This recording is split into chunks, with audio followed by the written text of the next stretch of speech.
Hey everyone, welcome back. Today I'm going to show you a game-changing feature in Claude AI, how to use the Excalidraw MCP server to turn text and code into professional system designs and diagrams.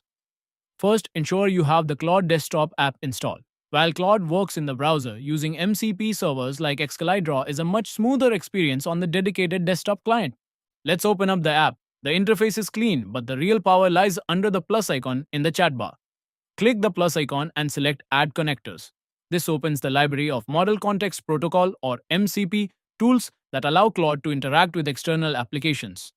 Search for Excali or Excalidraw. You'll see the connector pop up. Once enabled, Claude gains the ability to actually draw and visualize concepts on a canvas instead of just giving you text. Now let's give Claude something complex to visualize. Here I have a README file for a stocks analysis AI agent project. It contains layers, tools, and external services that are hard to grasp just by reading. Now for the magic, I'll paste the README content and type, use the Excali MCP and make the system design for this project. This specific instruction triggers the server. Claude is now architecting the system.